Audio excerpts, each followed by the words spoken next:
بسم اللہ الرحمن الرحیم نحمده ونصلي ونسلم على رسوله الكريم اما بعد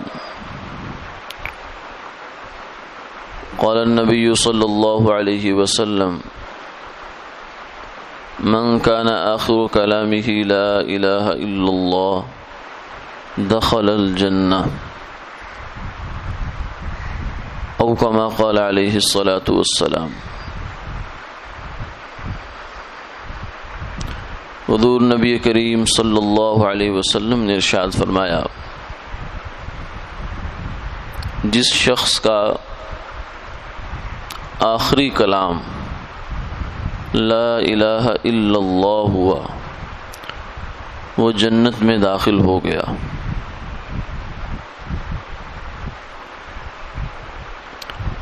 اس دنیا میں اللہ نے ہمیں اس لیے بھیجا ہے کہ ہم یہاں سے اللہ کو راضی کر کے جائیں۔ ہم اس دنیا میں رہنے کے لیے نہیں آئے بلکہ اللہ کو راضی کرنے آئے ہیں، اور اللہ کی رضا کی محل اور جگہ وہ جنت ہے۔ یا ایتھا النفس المطمئنہ ارجعی الی ربک راضیۃ مرضیہ فادخلی فی عبادی وادخلی جنتی۔ اے مطمئن جان، تو اپنے رب کی طرف پلٹ، تو اس سے راضی ہو، تجھ سے راضی، میرے بندوں میں داخل ہو جا اور میری جنت میں داخل ہو جا۔ تو جنت اللہ کی رضا کا محل ہے۔ اس کے داخلے کے لیے ایمان شرط ہے، ایمان کے بغیر جنت میں داخلہ نہیں ہو سکتا۔ اس لیے اس دنیا میں گویا کہ ہم نے ایمان سلامت رکھنا ہے اور ایمان سلامت لے کر یہاں سے جانا ہے۔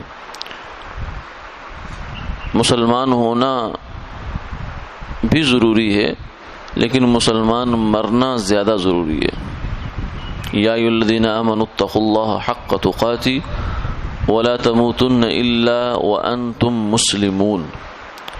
اے ایمان والو، اللہ سے ڈرو جیسا کہ اس سے ڈرنے کا حق ہے، اور تم نہ مرو الا یہ کہ تم مسلمان ہو، یعنی اسلام کے علاوہ کسی اور حالت میں تمہیں موت نہیں آنی چاہیے، یعنی ایسی زندگی گزارو کہ جس کا نتیجہ ایمان کی موت ہو۔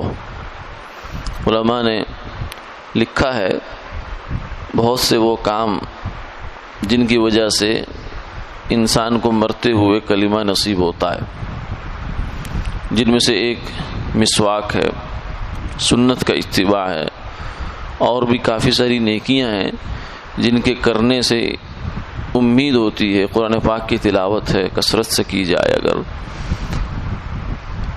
کہ اس سے اللہ ایمان پر خاتمہ نصیب فرما دیتے ہیں۔ اور کچھ ایسی چیزیں ہیں کہ جن کے ہونے سے خطرہ ہوتا ہے کہ انسان جاتے ہوئے ایمان سے خالی ہو جائے، جن میں سے ایک چیز امام غزالی رحمۃ اللہ علیہ نے فرمایا وہ خلوت کے گناہ ہیں۔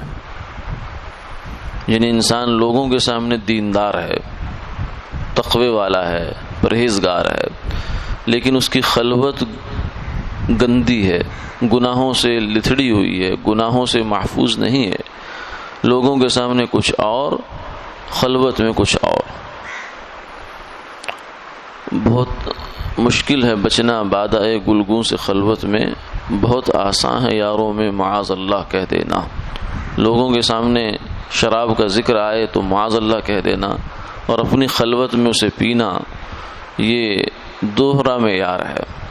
تو اس کا انجام بھی برا ہوتا ہے کہ جب اصل معاملے کا وقت آتا ہے، یعنی موت، کیونکہ اعتبار موت کا ہے، انما الاعمال بالخواتیم، فرمایا کہ عمل کا دار و مدار تو خاتمے پر ہے، انجام کار پر ہے۔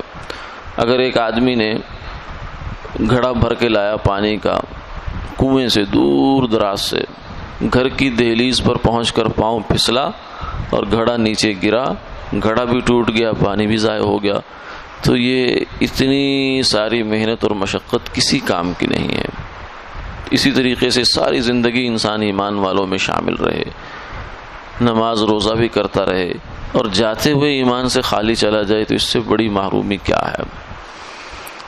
تو فرمایا کہ جو بندہ خلوت کے گناہوں میں رہتا ہے، وہ چونکہ باہر دیندار ہے اور خلوت میں بددین ہے، تو جب کھلنے کا وقت آتا ہے تو اللہ تعالیٰ اس کا اندر کھول دیتے ہیں، یعنی جو لوگوں کے سامنے ظاہر بنا ہوا تھا وہ بیکار ہو جاتا ہے، جو اصل اس کی زندگی ہے وہ سامنے آ جاتی ہے، اور یہ زندگی اثر ڈالتی ہے اس کے ایمان پر۔ اس لیے ایمان کی فکر بڑی ضروری ہے، بالخصوص اس زمانے میں۔ فرمایا کہ اس زمانے کی ہوشیاری یہ ہے کہ آدمی ایمان سلامت لے کر قبر تک پہنچ جائے۔ بس سب سے بڑا ہوشیار، سمجھدار، زیرک، چالاک آدمی یہ ہے۔ جس نے مال دولت دنیا کا زیادہ اکٹھا کر لیا وہ چالاک نہیں ہے، وہ ہوشیار نہیں ہے، وہ ایک ضرورت پوری کر رہا ہے۔ اصل ہوشیاری یہ ہے کہ آدمی اس پرفتن زمانے میں، پرخار راستوں پر، جہاں ایمان کے ڈاکو قدم قدم پر موجود ہیں اور گناہوں کے اسباب قدم قدم پر موجود ہیں، جہنم کے دروازہ ہماری ہر وقت جیب میں ہے، ایک بٹن کے فاصلے پر اللہ کی نافرمانی موجود ہے، ایسے موقع پر اپنا ایمان سلامت لے کر انسان دنیا سے چلا جائے تو یہ بڑی کامیابی ہے۔ اور اس کی حفاظت کا ذریعہ وہ نیک ماحول ہے، نیک صحبت ہے، نیک لوگ اللہ والے جو ہیں ان کی مجلس میں جانا، آنا، اٹھنا، بیٹھنا، ان سے تعلق رکھنا۔ فرمایا کہ نیک لوگوں سے تعلق رکھنے کا فائدہ یہ ہے کہ اللہ خاتمہ ایمان پر فرما دیتے ہیں۔ نیک ماحول میں رہنا، اس سے آدمی بچا رہتا ہے، شیطان اور نفس کے ہتھ کنڈوں سے بچا رہتا ہے، ورنہ دنیا کی فضا بڑی مسموم ہے، بڑی زہریلی ہے، اس سے بچنا بہت مشکل ہے۔ بہت محنت اور کوشش کر کے انسان بچے تو بچے، ورنہ بچ نہیں سکتا۔ اللہ تعالیٰ عمل کی توفیق عطا فرمائے۔